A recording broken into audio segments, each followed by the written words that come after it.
My name is Tiari Perez, and my position was a cake decorator. I worked there from May 7th to June 7th. At Borracchini's.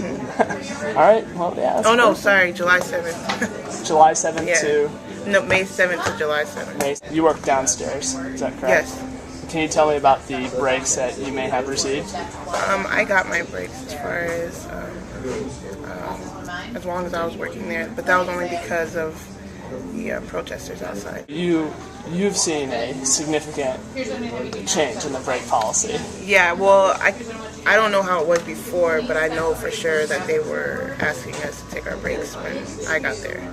Okay, and you said that's because of the protesters? Yeah, because they're always playing around in there and saying no breaks, no cakes, and stuff like that. So they said, they would always come and make sure, like, oh, have you taken your break yet? And I was like, no, there's like, take your break soon or something like that. So Danny just made sure that every time that you took breaks. I guess so. He just made sure we actually took them. Some of the other workers said that before it was really bad. Before the lady, I don't remember her name. Gladys. Yeah. Before she started saying all that stuff. Have you seen any other gross violations that occurred at Rima's? Yeah, I've seen nasty stuff like that. I've seen because they don't have time to, the fillings will get mold on it, and they don't have time to remake it before the cakes get out. Just scrape the mold off the top and just use what was in the bottom. One time they accidentally threw something in the garbage.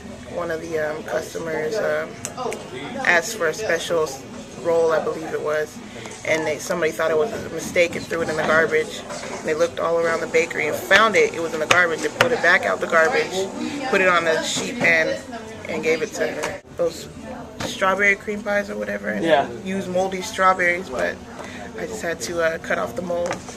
I thought it was a good place to work, and then as I got in there, I realized that it's just like any old grocery store bakery. It's not really anything made from scratch, and if anything, it's 10 times nastier than when I worked in grocery store bakery.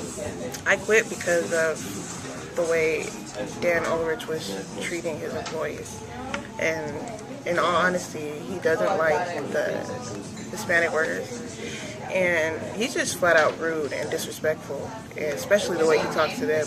I don't know if he's like completely racist, but I know for sure he's definitely ignorant. I would like to see him treat the Hispanic workers a lot better. At least apologize to them and treat them like they're not second-class citizens, like they're a part of the team. What do you think when Remo and Danny Ulrich state that everyone at Borracchini's is treated like family? No. That's not true. What do you think, Cecil? I think it's a good cause. I mean, it helped everybody get their breaks, so I think they did something. Other workers have said that they agree with what they're doing. Yeah. But, at the end of the day, they have to work there because it's a job. Right. And so, some workers agree with it. Like, quietly, they'll talk amongst themselves, like, oh yeah, I can't stand Danny, and this is, I agree with what they're doing over here. As for the processors, I think they're doing a good job of what they're doing. I mean, they got our breaks.